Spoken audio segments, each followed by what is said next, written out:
All right, welcome back to Disciples of Christ Service. My name is Aaron. My name is Chris. And welcome back to the program. What is today's conversation about, Chris? The presence of people in your life. Okay, explain, expound, Yes. expand. I will expandulate this out. Oh, okay, all right. All right, then. So the reason this came about was because I was laying in bed one night, and Yep. and as there are some nights where I can't go to sleep, or I struggle to go to sleep, Yeah. which isn't very often, but when I do, I think about things. Mm-hmm. And one of the things that I thought about was the loss of my dad, my brother, my mom, Mhm. my cat. And a lot of, I got to thinking about how I lost my entire family Mm-hmm. in 12 years. They were Yeah. all, within 11, they were all gone. Yeah. And so when you think about that, it puts life into perspective. You Yeah. think about things differently, Mhm. especially their presence. Yeah. So I remember, I'll go into this a little bit. I remember playing the game with my dad Mm-hmm. and my brother-in-law. That's why I play Warzone still. It's not because I necessarily like Warzone. Mm-hmm. It reminds me of my dad. That's Mhm. why. Yeah. And so my brother-in-law played with me and my dad. Every game he would play with us. Mm-hmm. And not having my dad there, just his presence, Mm-hmm. it's very odd to me it hurts a lot sometimes. Mhm. So, and with my mom too, like her not being there anymore, we miss their personalities. We Mhm. miss the people that they are, the words that they would speak to us, Mhm. the mannerisms that they had. Mm-hmm. And like, so my cat Gracie, when I lost her, I miss her meow. Like Yeah. when we would bring out the food, Yeah. she'd meh, that's how she would meow. That's how she would do it. And so I miss those things. And so I think I want to explore what it means when somebody's presence is gone. Yeah.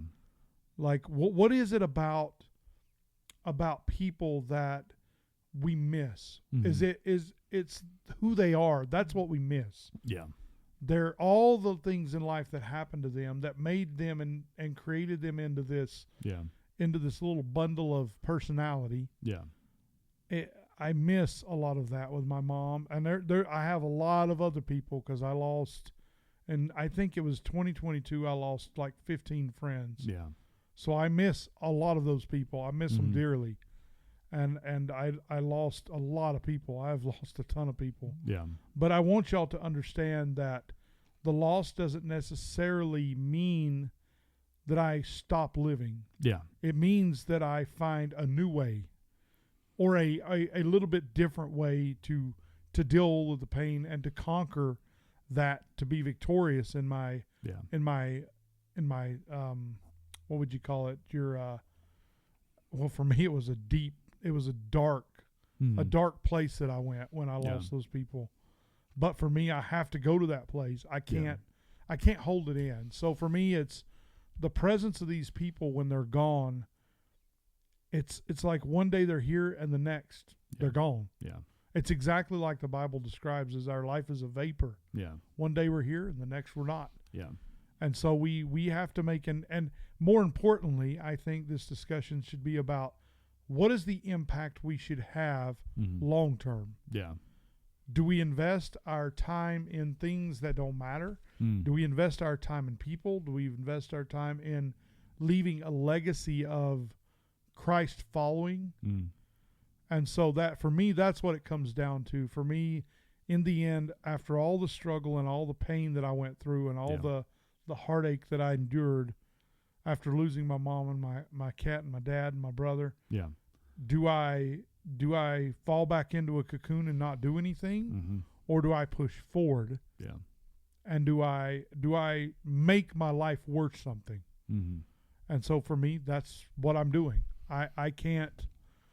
Me and my wife have been to church now almost a month straight, Nice. which hasn't happened in years. Yeah. And I'm grateful to God because we found a church that we love again, Mm-hmm. and a pastor that we love and who speaks the absolute truth Yeah. into our life and makes you question things. And so, my mom was very angry all the time. Yeah. And I don't know why. I still to this day have no idea why. Right. But she was very angry with people, and she held in a lot of her anger and didn't release it. Yeah. She would yell a lot, but Mm-hmm. she never really dealt with her anger. Right. And so this past Sunday, our pastor, he dealt with anger, and he said, because I was angry about losing my mom. I was angry at God about losing her. Not really angry, but just questioning. Yeah. It's like, Lord, you could have saved her. Why didn't you just save her? You Right. could have done that. But in the end, it's his sovereignty that reigns, not us. Right. It's his will that goes forward, not us. Yeah. We follow him. Mhm. He doesn't follow us. Yeah. And so in the end, that's what it come down to. I thought about our last discussion we had and how she was listening very attentively, Yeah. and she was looking at me, and I was sitting in her little stroller, her little walker thing she had. And I remember the last night, the last cigarette she took, Yeah. and the ashes are still on the rock by the steps.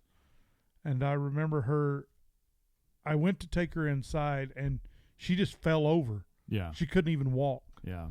And so I picked her up, and I took her in. I picked her up myself Yeah. and took her into the room, set her on the bed. And she said, "Son, would you read Acts chapter 2 and 3 to me?" Mm-hmm. And I said, "Sure, Mama, I'll do that." Yeah. So I sit there and I read, and she loved it. Mm-hmm. And then we talked about how I said, "Mama, you've wasted all this time. Mm-hmm. You could have done so much more with your life, and yet you wasted all this time complaining about what could have been, Right. and complaining about people that don't even care anymore." Yeah. It's like, why didn't you just move forward? And why didn't you just but those things that I remember about her presence being there with us, and after her presence is gone, Right. you know, we take it for granted, man. We do. We take our parents for granted. We take our friends and all those people for granted. But I talk to my wife a lot. Me and my wife, Mhm. we talk a lot, and I love my wife dearly. Mhm. And I've talked to her a lot about this of trying to work out through all this pain and stuff, and we ended up coming to the conclusion that it's like, look, honey, you've got to do one of two things. Mm-hmm. You've got to let this go, Yeah. which I can't do. Right. For her. I have to work through it. Yeah. I have to work through it. I can't just let it go. And I hate when people say that. You just have to let it go. Yeah. It's not that simple. Yeah. Not for me, it's not. So, you know, I think in the end, Aaron, I've come to the conclusion that I miss those people's personality, and I will cherish them forever. Mm-hmm. But I can't wallow Yeah. in the sorrow anymore. I have to move on. Yeah. And so and it's kept me from moving forward too. Mm-hmm. So it's time to move forward. That's really what it is. Yeah. We cherish the memories we have with them, Yeah. we had with them, and we cherish the things that they brought into our life, the nourishment and the fulfillment, or the aggravation, Right. which that can be a possibility too. Absolutely. So I think that missing someone is natural. Yeah. If somebody dies in your life, you should miss them. If you don't, something's wrong. Right. Something's wrong inside of you, and you need to fix Yeah. that with Jesus. But Yeah. I think I know that God wants us to have grief. It's meant to heal, Yeah. and grief helped me. It's helped me to heal a lot. Yeah. And so I can't hold it in. I have to let it out. It has to come out of me, and that's why I kind of wanted to do this, because I figured, you know, if I can, and maybe this will help somebody out there with their grief. I mean, it's okay to feel grief. It's okay to be hurt. Yeah. I mean, my mom's been dead now since she died, November 25th. Yeah. Last year, 2025, and so she's been gone for a few months now. Yeah. 4, 5, 6 months, and it's just odd to me that it's been that long already. Mm-hmm. But man, be encouraged, y'all. You don't have to. It's okay to grieve, but don't stay there. Yeah. It's okay to miss someone. It really is. I think so. There's two things. So I want to bring a counterpoint. Now, keep in mind, this is not me saying this is how it should be, but I have had people, not a lot of people, to be very clear. This is not like, oh my gosh, whatever. But I've had people, one or two people in my life who their loss was not missed. Oh, and I've had a few of those. there's this part of, you talk about the presence of people, and you talked about kind of like how sometimes they're the benefit of them being with you and being being with you and being around you, being part of your story, losing that creates a hole. It does, right? It literally does. It creates a chasm that you can't easily fill. It is, and it takes time, like you said, to work through, to move past, to understand, to grasp, to reconcile, to cope, whatever. It does, yep. But there has been one or two people in my overall life, not my recent life to say this, but my overall life, that it was really hard to be like, oh, I'm so sad they're gone. I've had a few of those too, and it's hard because we just got done talking about like the importance of grieving, the importance of that. Yeah. And I think that's the other side of the coin is that when someone that you really that really made it hard to love them. Yeah. And were outwardly and inwardly and just not nice to anyone. Yep. And their unkindness defined their story and their character. Yeah. And so when an untimely death takes them, and there was a specific one in the last year that was really hard for me to be like, oh, I'm gonna miss them, because I didn't, and I don't, because that individual was an irritation, was a constant source of stress, within our world, and that individual made life difficult. Yeah. For not just for myself and my wife, but for others in our world. And it's really hard. I guess that's a challenge to be more Christ-like in that situation. Yeah. To go, that person was loved by God. That person was a child of God and all that. And being able to find a way to put yourself there with people that did not really endear themselves to you at all. That's hard to do. In their loss. I think that's the other side of that coin, because it's really, I don't want to say it's really easy, but it's really easy to be sad about somebody that you cared for, that you loved. Like that empty space in your heart is that speaks to their impact on you, right? Yeah. And you talk a lot about with mom and everything like that. Yep. But then there's the other side of the coin where it's just like, no, this person absolutely made their. And it's interesting, like since that person has passed away, there hasn't really been like I really miss this person. Oh man, I wish they were still here. Like they're like, nope.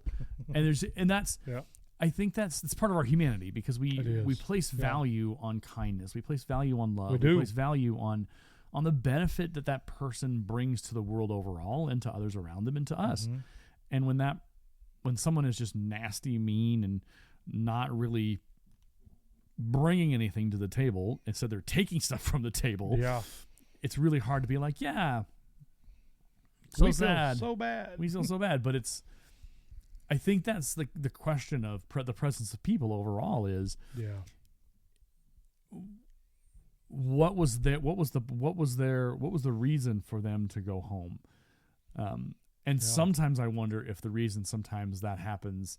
And again, we don't know God's will. We don't pretend to know that. We don't pretend to talk to the guy and be like, oh, well, God told me the will for this thing was this. No, we're not like those preachers. Right. That's not our false teachers. It's not our jam. But I think partially because there's the song, obviously, Only the Good Die Young, Billy Joel. There's a lot of things about like all the good ones get taken, like Vodi Bakum. All those guys, like the recent in the last 6 months. We lost John MacArthur. We lost Vodi Bakum. I miss John. Yeah, we lost Charlie. Like these things, the good ones die young. Like we lose them in ways. And I think there's also the converse side of it is that sometimes the bad ones do go home early, or they get called home early. And where they go is not up to us to decide, because we are not the judge. That's God's job. But I think it leads us, when that happens, to question, well, nobody really remembers this person for them being gone. They're not really sad that they're gone. Yeah. That leads us to examine ourselves. What kind of you're talking about is, what is my presence going to be valued when I go? Exactly. How will I be weighed in people's hearts and minds and souls and What experiences. impact? Yeah, what will I leave behind? Yep. And I think that's the thing about the presence of people is that, and we tell our students, we tell in my classes, I tell people in my life, I'm like, you leave people better than you found them. Yeah. No matter what, leave them better than you found them. Oh, yeah. Because you want, and it's not a case of reputation. It's a case of your personal values. If your value is to leave someone better than you found them, that's a humble servant. That's you wanting to make them their change, to give them a positive trajectory and to give them an impact them in a way that maybe they didn't deserve, they didn't earn it. Yep. But God tells us to love. God tells us to evangelize. God tells us to be that lighthouse, to be those things. And I think that's the thing about the presence of people is the reason why Voddie Baucham was so sad, the reason why that was hard to swallow is because he had so much to give. He had given so much. He had shared so much. Yep. He was a passionate preacher. He lived a life of that and of truth, and to lose that presence in our lives was a significant hole. It was a significant hurt. Charlie Kirk, his message, the way that he worked, the way that he spoke to people, the way that he cared, the way that he loved his Christ. He cared a lot. And he loved the people around him. And that presence was I don't want to say larger than life, but it was pretty big in a lot of folks' hearts and minds. Yeah, I miss him a lot. And to lose that voice, to lose that true north. True. That he talked a lot about Christianity, he talked a lot about his faith, a lot about Christ, a lot about that. And to lose that voice, it reminds us that it's not just Charlie Kirk's job, it's not just John MacArthur's job, it's not just Voddie Baucham's job. It's all of our jobs. That's our job. Our presence on this planet, here in this broken kingdom, is our job is to point people back to Christ. Is to routinely, continually, everlastingly, as long as he keeps us around, to do that. And so in the presence of people, when we lose someone that we care about, we lose someone that in some ways helped point us back to Christ. For your mom, it was early in her life. Later in life, it was not so much. Not so much. But in the end, yes. Yes. And so we have to go, okay, how will I continue that legacy? The ways that she did in directing people to God and preaching and all that stuff. How can I pick up those pieces and take it from here? Yeah, exactly. And I think that's the hard part because that's hard work. And we've talked about this before on the podcast. Christianity is hard work. There's no getting around it, really, to be honest with you. We would love for you to accept Christ, but we're going to tell you that it is not going to be easy. Yeah. It's going to be hard. Well, and when you talk about, all these guys, Voddie Baucham, all that kind of stuff, those guys definitely had a passion for the road, for Christ, for the journey. Yes, they did. All right, we'll do some videos here. We'll start with... Then he said, then I, John, saw the holy city, the new Jerusalem, coming down out of heaven from God, prepared as a bride adorned for her husband. And I heard a loud voice from heaven saying, behold, the tabernacle of God is with men, and he will dwell with them, and they shall be his people. God himself will be with them and be their God. And God will wipe away every tear from their eyes, and there shall be no more death, nor sorrow, nor crying. There shall be no more pain, for the former things have passed away. Sometimes we hear a message like this, and our immediate response is, it's simply too good to be true. If we were to invent a religion, surely we would want to invent one that gave us a promise of some kind of permanent relief from pain and from suffering and from death. We have the image in Greek literature of the sword of Damocles that hangs suspended in the air, ready to fall and drop at any second. And the sword of Damocles represents a constant source of threat that will destroy our happiness. Now, we are creatures who are alive, and we love life. Mm-hmm. And yet every one of us is on death row. Yeah. Every one of us is under a death sentence. Every one of us knows that somehow there in the future awaits our execution. We don't know what form it will take. We don't know what the circumstances of our own demise will be. But that sword of Damocles, that sword of death, hangs over us and casts a pall over all of our plans and our joyous anticipations. And though we try to suppress it, it's always there. The awareness of our mortality. So that's an interesting point, kind of the presence of people, right? We have a clock. We all have a clock. We have a clock on us that Yep. we don't know what that clock looks like. We don't know what that clock's time is going to be, but we all have that idea of we eventually will leave this world and We will. It'll be over. And I think that's the question we've kind of been talking about since we started this episode today, is the awareness of our mortality and what do we do with that? Yep. How do we make the presence of God be felt, or how do we point people to the presence of God? We should never try and make them feel like the presence of God, because that's not our job. We don't have that power. Nope. But how do we point them to the presence of God through our presence in their lives? How does Exactly. our presence in our lives exemplify Christ Exactly. in all things, Yes. and point them towards, hey, why is this the way it is? I mean, you're like, there's this guy named God, and there's this thing called the Bible and Jesus, and let's talk about that. I think that's an interesting thing. This is a very young R.C. Sproul. Yeah. He's got a chalkboard behind him in this He video, does. and the fashions are definitely probably either mid '90s or late '90s. That's probably mid 90s. Yeah, late 90s. definitely mid '90s. Yeah. Here we go. We'll continue. It kind of dampers the thrill and the joy of life, does it not? To have this unknown specter of the unwelcome visitation of the angel of death into our lives. Well, here we are told that there is a moment in history when that last enemy will be destroyed. For in glory, death will be no more. Now, as I said, we could see this simply as the wish projection of people who simply cannot bear the burden of this sword of Damocles that hangs over the neck of every human being. But it isn't just whistling in the dark that we're concerned with here. There is a reason, as the scriptures tell us, for the hope that is within us. Mm-hmm. We have already tasted glory.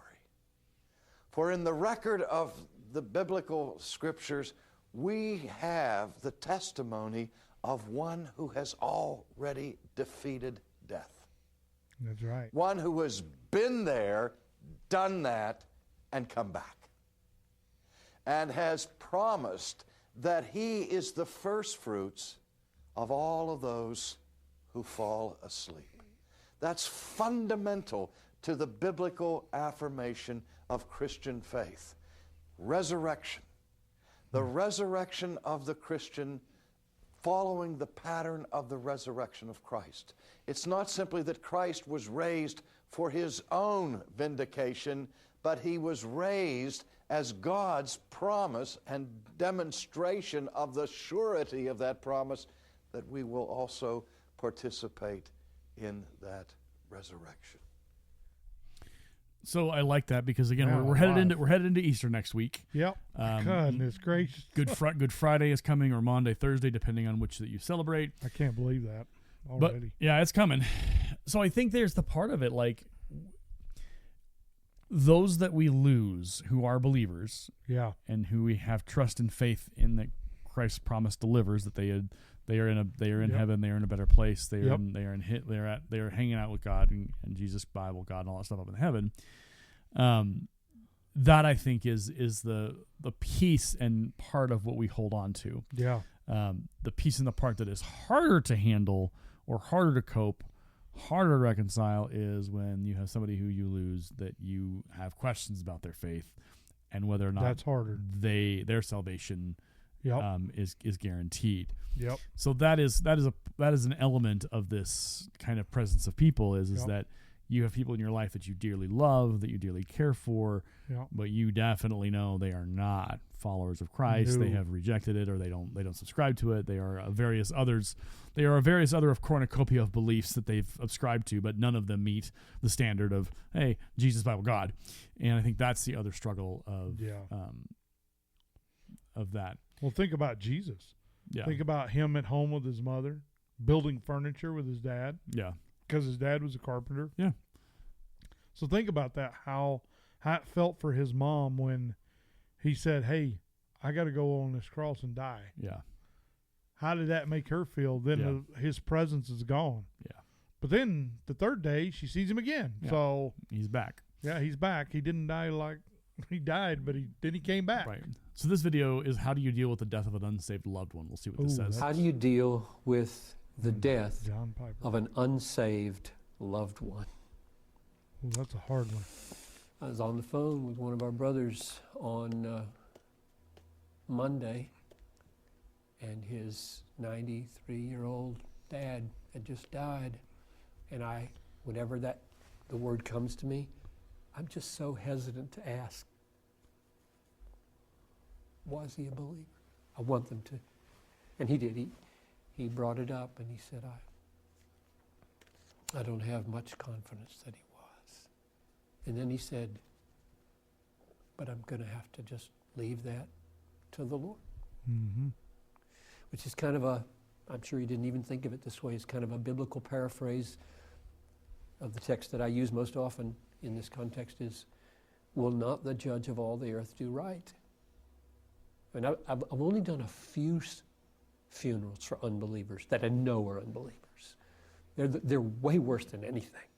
I'd rather do a suicide of a believer than a funeral for a blatant unbeliever. And I remember one time just standing around the coffin, there's about 12 people there. And the older woman who knew her brother was just a pagan, just hated everything about the church and Christianity. And I couldn't hide this. Everybody there knew, what's he going to say? What's the pastor going to say? There was no hiding this. And I said, we all know. I can't remember his name now. He wasn't part of our church, or I never knew him. There he was in the funeral. We all know that he was not a believer. And we know that he deserves the wrath of God, and we'll experience it. But what we must keep our focus on is God is just, God is good. God does not do anything that we will not ultimately approve someday. And then I read that text from Genesis 18:25. Will not the judge of all the earth do right? And right now, I confess, right now, the right thing feels very painful to us, horribly painful, maybe immobilizingly, paralyzingly painful with grief. But we need to move to the point where by grace we realize that one day God will give us the emotional wherewithal to see the justice in all of his actions. And that seemed to help. I think that's interesting. Ooh, because that's basically he's saying this non-believer that I'm holding a funeral for, he's probably in hell. He probably is, yeah. And that's a hard thing. And we're never going to be people on this podcast that say, oh, well, they deserve to go to hell or whatever. That is never going to be a situation that we ever utter those words. And if we do, you should probably email us and tell us, hey, what's going on? That's the story. Because again, it's not our job to judge. No. But it's also our job to answer the question of if a non-believer who has had the opportunity to hear the gospel and accept or deny it, the answer traditionally and scripturally, no, they're not going to heaven. They're not going because if they deny Christ, they will not be there. And I think that's what John Piper's talking about here. He's like, this was a hard It's a hard thing. Yeah, you have to tell the truth, though. I mean, And he also says at some point, hopefully we'll understand that's God's gig. That's the job. He's got a hard job. He does, but I think it's also like it takes away our rationalization. Like, well, he was a good person. Yeah, good, great. But did he actually accept Christ in his heart and live a life according to God's commands? Well, no. Okay, well, I don't know what you want to like. It sounds only Jesus did that. Right. Exactly. He's the only one that's so good. the cruel answer that people will probably label it is, well, if you wanted the straight answer, that's the answer I can give you. That's the truth. It's the truth, and the truth hurts. And John Piper alludes to that in this video. It's painful to accept that and to acknowledge that. Thankfully, my grandpa accepted Christ about a year or two before his death. Yep. He finally invited Christ into his heart. Sweet. A lady so his wife had passed away 10 years previous. Yep. And he was living in an assisted living home, senior living home, in Montana. Yep. And there was a lady, her name is Marge. I'm sure Marge has long past. Probably, yeah. It's been since 2012 when Otto Dahl passed. Yep. And she would meet with him and read scripture to him or read Bible stories to him. Yep. And so she continually did it. And at some point, finally, I think he said, I want you to tell me more about this. And so Otto accepted Christ into his heart. And it makes me very happy. It does. And so my Aunt Lori, who she passed away after that, her and my mom had been very much dedicated to getting Otto to see Christ and to find the light. And so her work, my aunt's work and my mom's work, they were relentless, and they were just like, "Hey, Dad, like we'd really love, like I want to talk to you about this. What can I share?" And it took 90 plus years for him to accept Christ into his heart. But he came to Christ. That's what matters. And so I have the confidence and the understanding that that's what happened. And so that's the good side of the story. Yeah. My grandma on the other side, I don't know if she was. And my brother either. I don't know. Yeah. I remember one conversation we had where he said, I told him about Jesus, and he said, I don't want nothing to do with you or your God. That's what he said. Yeah. Those were his words to me. And in the end, now I told him one time when he was sober for about 43 days. Okay. And they said it was blissful. It was wonderful. Yeah. And during that time I said, brother, if you don't hear anything else, hear what I have to say. If you ever find yourself in a place and you don't know what to do, call out to him. Just say his name. That's all you got to do. Yeah. He will come. Yeah. Now, whether he did that or not, I don't know. Yeah. I'm not God. I don't know what he did. Yeah, the grandma on the other side, she was not a nice lady. Yeah. She was pretty rough to my parents, to her son, and to my mom, that's sad. His wife. And she was a hard-hearted person a lot of times. And man, that's sad. It was hard because my dad had come out of that family. So his dad died when I was born in 1982 from cancer. Like that had taken him, and that had impacted my grandma on my dad's side. That's sad too. And so, but the way my dad talks about my grandpa Bert, is just, he was an amazing individual, kind, loving, caring. That's beautiful. Good man. And his loss, his death, impacted my grandma on that side. And she just became very angry and unhappy because she had lost her husband, and she never remarried, obviously, and she raised her kids, and then that was the thing. Sounded like she never recovered either. I don't think she did. I think it's really hard because we talk about the presence of people and how we're supposed to love everybody. She's not the one I was referring to in my story, but she is one who made it very hard to love her. Yeah.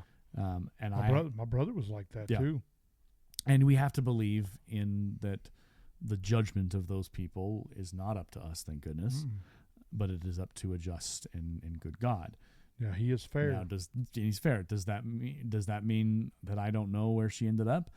That's the answer I have. I don't know. Even today, it's been 20 plus years since she left. I have no idea. But it's that idea of you have to push past that and accept that you don't know, and that's okay. And leave it in the hands of a just God. And even if you do know, leave it in the hands of a just right. and good God, because that's what it works. Follow Piper's recommendations. This is an interesting video. Be faithful to Christ at the funeral of a lost person. My next door neighbor passed away, and big party hardy guy. In fact, had a Mardi Gras float parked in his garage. I mean, his driveway. And looked for many ways to witness to him and preach to him. And on that day, his sand ran out, and he wasn't expecting it. And I just happened to see the lights blinking out front, and said, woke up my wife. I said, "Look, it's 5:30 in the morning. They got ambulances and EMS, fire trucks. What's going on?" So I walk out.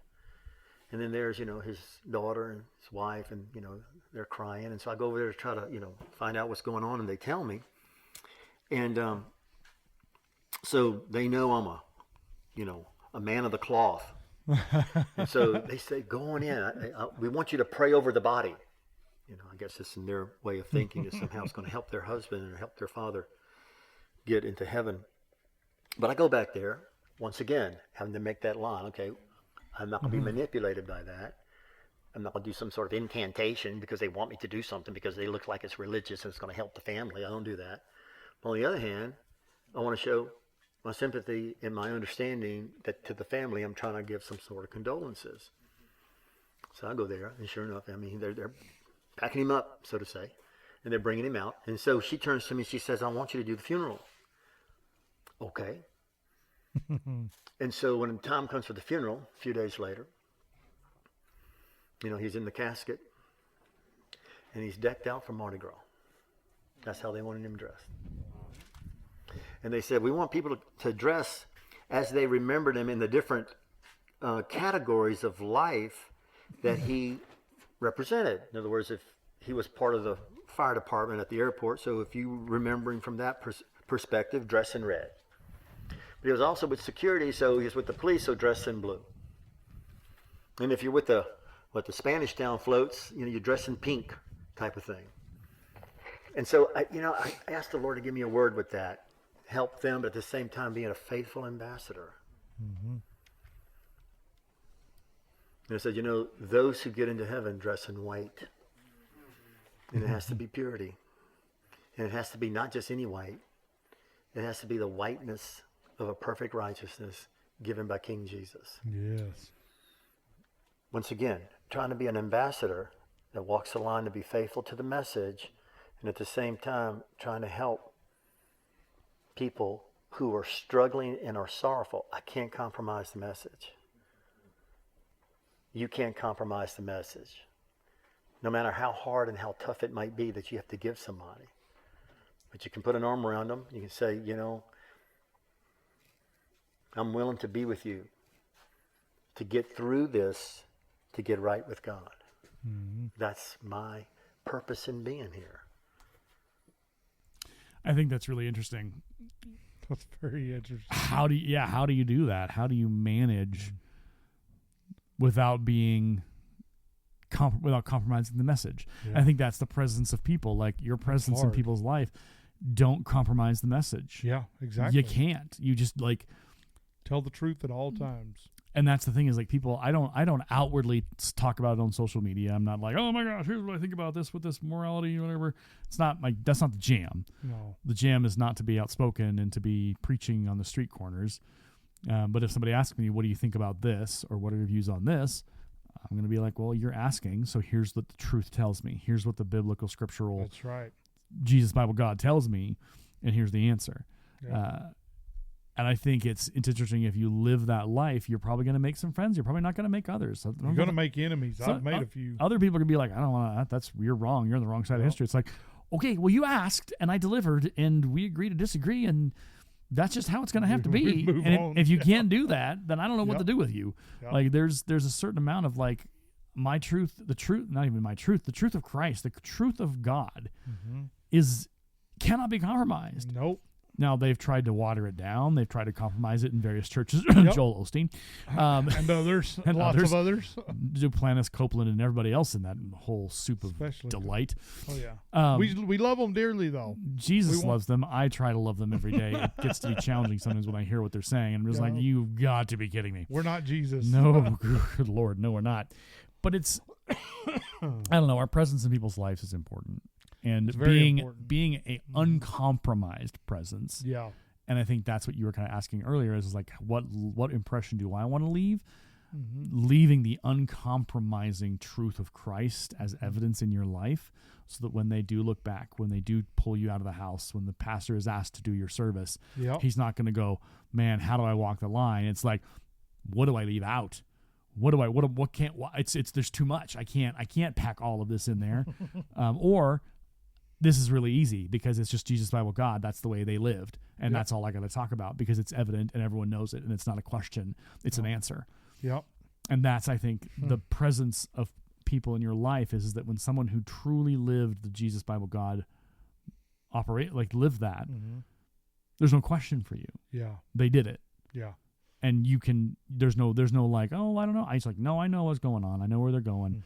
They live that life quietly and humbly Yep. through acts of service and acts of love and acts of words and all those.